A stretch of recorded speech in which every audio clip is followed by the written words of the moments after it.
Congress party के लिए इस बार लोकसभा चुनाव में प्रधानमंत्री चेहरा कौन रहने वाला है? देखिए, कांग्रेस पार्टी एक बहुत बड़ी पार्टी है। उसमें कई ऐसे नेता हैं जो प्रधानमंत्री बनने की योग्यता रखते हैं और मैं समझता हूं कि नरेंद्र मोदी जी को अगर हराना है तो प्रधानमंत्री पद का कैंडिडेट कांग्रेस पार्टी से ही होना चाहिए, नंबर 1। नंबर 2, कांग्रेस पार्टी में अगर देश की जनता में लोकप्रियता के दृष्टिकोण से देखा जाए तो प्रियंका गांधी सबसे उपयुक्त चेहरा है। राहुल गांधी भी नहीं, राहुल गांधी जी एक तपस्वी की भूमिका में हैं और खड़गे जी कांग्रेस पार्टी को संरक्षण प्रदान कर रहे हैं, कांग्रेस पार्टी के अध्यक्ष हैं। जिस तरह सोनिया गांधी की अध्यक्षता में 2004 का जब चुनाव लड़ा गया था तो उस समय देश की जनता ने अटल बिहारी वाजपेयी जैसे बहुत अत्यधिक लोकप्रिय व्यक्ति की सरकार को हटा दिया था। तो नरेंद्र मोदी जी अटल बिहारी वाजपेयी से ज्यादा लोकप्रिय नहीं है, लेकिन प्रचंड बहुमत से जीते हैं। अगर नरेंद्र मोदी को हराना है, बीजेपी को हटाना है, तो फिर कांग्रेस पार्टी को और तमाम विपक्ष को मिलकर के प्रियंका गांधी को प्रधानमंत्री के पद का उम्मीदवार बनाना चाहिए। बात हो रही है विपक्षी एकता की। कितनी है विपक्षी एकता? इस पर और तमाम अन्य विषयों पर बात करने के लिए हमारे साथ मौजूद हैं कांग्रेस के वरिष्ठ नेता प्रमोद कृष्णम जी। प्रमोद जी, बहुत स्वागत है आपका।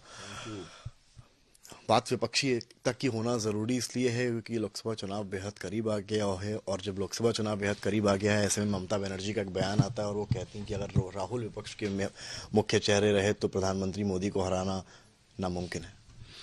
देखिए, विपक्षी एकता करने की जिम्मेदारी क्या सिर्फ कांग्रेस की है? क्या बीजेपी से, नरेंद्र मोदी जी की नीतियों से सिर्फ कांग्रेस दुखी है? क्या रीजनल पार्टियों का कोई कर्तव्य नहीं बनता है? ये जो क्षेत्रीय दल हैं, चाहे वो ममता जी हों, अखिलेश जी हों या आरजेडी हो या केसीआर हो, क्या ये मोदी जी की नीतियों से सहमत हैं? तो फैसला रीजनल पार्टियों को करना है कि क्या वो कांग्रेस के अलावा कोई तीसरा मोर्चा बनाने की तैयारी में है, नंबर 1। नंबर 2, क्या वो सोचते हैं कि इस देश में कांग्रेस के अलावा मोदी को हराया जा सकता है? तो मुझे लगता है कि ये जो रीजनल पार्टियां हैं ये अपने अपने स्वार्थ में ऐसे फैसले और ऐसे बयान दे रहे हैं जिससे मोदी जी को मजबूती मिल रही है। आप मानते हैं कि ममता बनर्जी का ये बयान प्रधानमंत्री को कहीं ना कहीं मजबूत बना रहा है, जहां वो कह रही है कि राहुल गांधी अगर मुख्य चेहरा, क्योंकि बड़ा बयान है। राहुल गांधी तो मुख्य चेहरा है। कांग्रेस पार्टी पूरे देश में बीजेपी से लड़ रही है। कांग्रेस पार्टी के तमाम नेताओं को तंग किया जा रहा है। किसी भी रीजनल पार्टी के किसी नेता को, एक दो को छोड़ के, कहां बीजेपी तंग कर रही है? दिल्ली में केजरीवाल हो गए, मनीष सिसोदिया हो गए, फिर यहाँ पर बिहार में हो गए। देखिए, 2 विषय हैं। पहला विषय ये है कि इस समय के जो हालात हैं बहुत खराब हैं। दूसरा विषय ये है कि रीजनल पार्टियों को ये सोचना पड़ेगा कि अगर मोदी को हटाना है और नरेंद्र मोदी जी की सरकार को हराना है, बीजेपी को हराना है, तो फिर कांग्रेस को साथ रखना पड़ेगा। कांग्रेस की भूमिका को नजरअंदाज करके, इग्नोर करके अगर कोई फैसला लिया जाता है तो उसका मतलब साफ है कि ये लोग बीजेपी को हटाना नहीं चाहते हैं। आपने कहा कि तीसरे मोर्चे की बात, अगर मान लेते हैं कि इन लोगों की प्लानिंग हो चुकी है, तब उस केस में कांग्रेस क्या करेगी? कांग्रेस बीजेपी से लड़ेगी, पूरे देश में लड़ेंगे हम। अखिलेश यादव तो अब प्लान कर रहे हैं कि रायबरेली अमेठी से भी जो आप लोग का गढ़ रहा है, जहां हमेशा से इतिहास से उतारा नहीं उन्होंने अपने कैंडिडेट, वहां भी अगर उतारते हैं तो संदेश साफ है कि वो अलग और आप अलग। कांग्रेस याचक नहीं है, याचना की स्थिति में नहीं है। अखिलेश जी स्वतंत्र हैं, रायबरेली भी लड़ाएं चुनाव, वो अमेठी भी लड़ाएं। देश की जनता के सामने ये फैसला हो जाएगा कि कौन मोदी के साथ है, कौन मोदी के खिलाफ है। मतलब आप कहना चाहते हैं ममता बनर्जी और अखिलेश यादव मोदी के साथ खड़े? मैं नहीं कहना चाहता, उनके बयान बता रहे हैं। अगर नरेंद्र मोदी को आप हटाना चाहते हैं तो कांग्रेस के साथ आना ही पड़ेगा। यदि आप कांग्रेस को बीजेपी की तरह दुश्मन की नजर से देखेंगे तो इसका मतलब तो साफ हो गया, दुश्मन का दुश्मन दोस्त है। तो ये फैसला तो ममता दीदी को करना है कि उन्हें मोदी चाहिए या कांग्रेस चाहिए। अगर वो कांग्रेस को मोदी की बराबर अपना शत्रु मानती हैं, तो फिर तो कहीं ना कहीं कोई ऐसी डील है जो हो चुकी है। क्या बात तो ये नौबत उस बात पर आ पहुंची है, बड़ा शत्रु कौन और छोटा शत्रु कौन? नहीं, राजनीति में शत्रु का मतलब ये नहीं व्यक्तिगत शत्रु, ये सैद्धांतिक लड़ाई है। एक दल व्याज। एक एक विचारधारा है महात्मा गांधी की विचारधारा, एक है गॉडसे की विचारधारा। हम गांधी की विचारधारा वाले लोग हैं, तो जो आदमी हम पर हमला कर रहा तो वो ऑटोमेटिकली दूसरी विचारधारा से प्रभावित माना जाएगा। आपने कहा कि बयान ऐसे दे रहे हैं दोनों नेता कि फायदा इसमें बीजेपी का, आप कहते हैं देख रहे हैं। बयान आदमी क्या दे रहा है उससे ज्यादा जरूरी है कि उसकी नीयत क्या है। आपको नीयत में भी खोट लगता है दोनों की? अगर कांग्रेस को अलग थलग करके युद्ध में उतरना चाहते हैं तो इसका मतलब साफ है कि वो नरेंद्र मोदी जी को तीसरी बार प्रधानमंत्री देखना चाहते हैं। अखिलेश यादव एक बात को यूपी चुनाव से लगातार रिपीट कर रहे हैं कि जो बीजेपी है वही कांग्रेस है और जो कांग्रेस है वो वही बीजेपी है।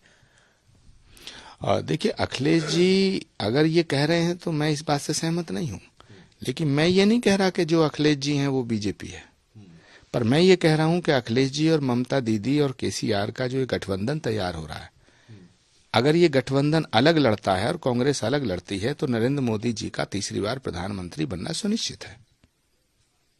नरेंद्र मोदी जी को हराया नहीं जा सकता है। नरेंद्र मोदी को हराया तभी जा सकता है, नरेंद्र मोदी को तभी हराया जा सकता है जब कांग्रेस महत्वपूर्ण भूमिका में हो और सारी रीजनल पार्टियां कांग्रेस का साथ दें। और अगर वो चाहें कि पीएम चेहरा उनका हो, राज्यों के मुख्यमंत्री भी इनके होंगे और देश का प्रधानमंत्री भी इनका होगा, तो कांग्रेस क्या करेगी? खंजरी बजाएगी, कीर्तन करेगी। क्या करेंगे हम लोग? करेंगे क्या?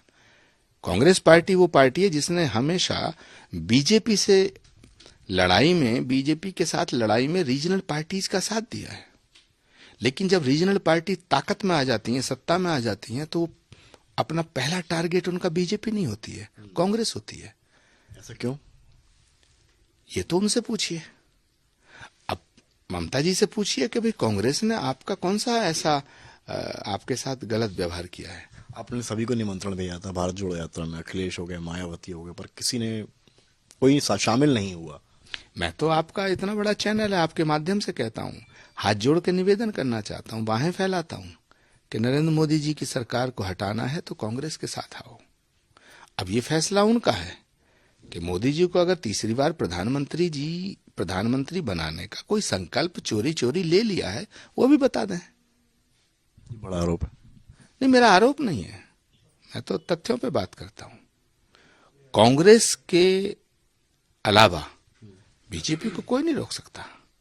और अगर ममता दीदी, अखिलेश यादव, केसीआर, अरविंद जी सबके सब मिलकर के ये सोचते हैं कि नरेंद्र मोदी को हम रोक लेंगे, तो रोक लो। मुझे लगता है कि कांग्रेस के बिना मोदी को रोकना संभव नहीं है। और अगर विपक्ष एक नहीं होता है तो नरेंद्र मोदी जी का तीसरी बार प्रधानमंत्री बनना सुनिश्चित है। इस बीच हिंदू राष्ट्र की बड़ी चर्चा है आजकल। हर कोई, अभी धीरेन्द्र शास्त्री हो गए, तमाम लोग हैं वो हिंदू राष्ट्र की बात कर रहे हैं। आचार्य प्रमोद कृष्ण कैसे देख? अगर कोई इस्लामिक राष्ट्र बनाने की बात करता है, मैं उसका भी विरोध करता हूं। कोई शरिया लागू करने की बात करता है, मैं उसका भी विरोध करता हूं। कोई इसको खालिस्तान बनाने की बात करता है, मैं उसका भी विरोध करता हूं। तो अगर कोई हिंदू राष्ट्र बनाने की बात करता है तो उसका समर्थन कैसे किया जा सकता है? मैं न हिंदू राष्ट्र के पक्ष में हूं, न खालिस्तान के पक्ष में हूं, न इस्लामिक राष्ट्र के पक्ष में हूं। मैं इस भारत को भारत ही बने रहना चाहता हूं। भारत को भारत रहने दो। क्या सुभाष चंद्र बोस ने जब नारा दिया था कि तुम मुझे खून दो, मैं तुम्हें आजादी दूंगा, तो क्या उसने सोचा होगा कि ये देश सिर्फ बंगालियों का है? जब सरदार भगत सिंह ने 23 साल की उम्र में फांसी के फंदे को चूम करके अपनी कुर्बानी दी, तो क्या उन्होंने सपने में भी सोचा होगा कि ये देश केवल सिखों का होना चाहिए? क्या अशफाकुल्ला खां की फांसी से पहले उन्होंने तसव्वुर किया होगा कि ये देश सिर्फ मुसलमानों का होना चाहिए? क्या पंडित चंद्रशेखर आजाद ने कभी सोचा होगा कि ये देश सिर्फ ब्राह्मणों का, हिंदुओं का होना चाहिए? ये भारत है, इसे भारत रहने दो। मैं सभी संत महात्माओं से ये निवेदन करना चाहता हूं कि ये भारत है, भारत ही रहने दो। और अगर फिर भी आपको इसमें रहने में कोई प्रॉब्लम है तो भारत के प्रधानमंत्री से कहो कि वो संसद में बिल लाएं और हिंदू राष्ट्र बना दें। रामचरितमानस को लेकर भी बड़ी चर्चा है। राम का अपमान करने वाला कभी सम्मानित नहीं हो सकता। जिन्होंने राम का अपमान किया है, रामायण के पन्ने फाड़े हैं, ये तो मैं अखिलेश जी से कहूंगा कि इनको पार्टी से बाहर करें। जिन्होंने रामायण के पन्ने फाड़े, जिन्होंने रामायण का अपमान किया। रामायण हमारी आस्था का ग्रंथ है, करोड़ों हिंदुओं की भावनाओं को ठेस पहुंचाया है। स्वामी प्रसाद मौर्य जी के खिलाफ योगी जी से भी मैं अपील करूंगा कि उनके खिलाफ कार्रवाई की जाए, और अखिलेश जी को तो उन्हें पार्टी से बाहर कर देना चाहिए। चलिए, बहुत बहुत शुक्रिया, आभार आपका बात करने के लिए। तो रहते हमारे साथ आचार्य प्रमोद कृष्णम। संदेश दिया है, कहा है कि अगर प्रधानमंत्री नरेंद्र मोदी को या बीजेपी को केंद्र से हटाना है तो कांग्रेस के साथ अन्य विपक्षी दलों को आना ही होगा, वरना वो इनडायरेक्टली ही सही कहीं ना कहीं बीजेपी की मदद करते साथ दिखेंगे।